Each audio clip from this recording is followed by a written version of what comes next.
శ్రీమాత్రే నమః. శ్రీ లలితామాత భక్తులందరికీ ప్రణామములు. అందరూ ప్రతిరోజు లలితా సహస్రనామాలు చదువుతున్నారా? లేదా కనీసం వింటున్నారా?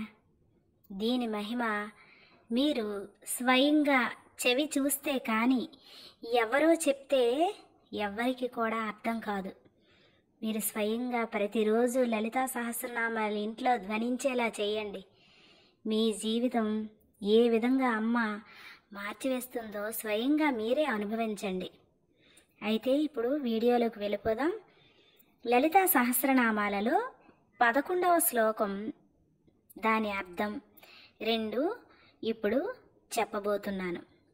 ఆ శ్లోకం ఏమిటంటే, నిజ సల్లాప మాధుర్య వినిర్భర్స్థిత కచ్చపి మందస్మిత ప్రభాపూర మజ్జత్ కామేశ మానస.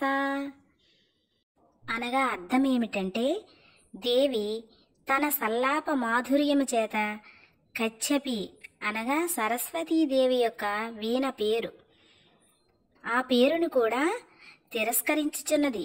మృదు మధురమైనటువంటి దేవి పలుకుల చేత సరస్వతీదేవి యొక్క వీణ నుండి వెలువడు మృదు మధురమైనటువంటి ధ్వనులు కూడా ఆమె ముందు తిరస్కరించబడుచున్నవి. అనగా దేవి యొక్క పలుకులు మృదువుగాను మాధుర్యముగాను ఉండుట చేత, అంతకంటే మృదుత్వము మాధుర్యము లేకపోవట చేత మృదు మాధుర్య భైరతమైనటువంటి సరస్వతీదేవి యొక్క వీణా ధ్వనులను కూడా తిరస్కారమునకు గురి చేయుచున్నది.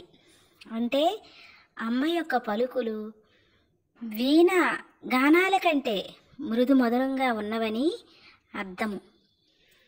మందస్మిత ప్రభాపూర మజ్జత్ కామేశ మానస అనగా తన చిరునవ్వు ప్రకాశ ప్రవాహమునందు కామేశ్వరుడి మనస్సును కలిగి ఉన్నటువంటిది. దేవి యొక్క చిరునవ్వు ప్రవాహం వలె ప్రకాశించుచుండగా ఆ ప్రవాహమునందు కామేశ్వరుని మనసు మునుగుతూ తేలుతూ వినోదిస్తున్నదట. లేదా దేవి యొక్క చిరునవ్వుల ప్రవాహమునందు కామేశ్వరుని మనసు మునుగుతూ ఉక్కిరి బిక్కిరి అగుచున్నదట. మరి అవ్వటంలో విచిత్రమేముంది? ఆమె సాక్షాత్తు జగన్మాత, ఆయన జగత పిత, జగత్తునంతటికి తండ్రి ఆయన, ఈ జగత్తునంతటికి తల్లి ఆమె. మరి ఆమె చిరునవ్వును చూసి జగత పిత అయిన ఆ పరమేశ్వరుడు ఆనందించక ఇంకెవరు ఆనందిస్తారు? పరమేశ్వరుని మనస్సునే ఆమె రంజింపచేసినది. తపస్సులో పరమేశ్వరుణ్ణి గెలుచుకున్న జగన్మాత ఆమె. ఆమె చిరునవ్వులలో ఆ పరమేశ్వరుడు కొట్టుకుపోచున్నారంట. అంటే అంతగా అమ్మ చిరునవ్వుల వల్ల ఆ పరమశివుడు ఆనందం చెందుతున్నాడని అర్థము. ఎంత కడు రమ్యముగా ఉన్నదో చూడండి ఈ శ్లోకం. శ్రీమాత్రే నమః.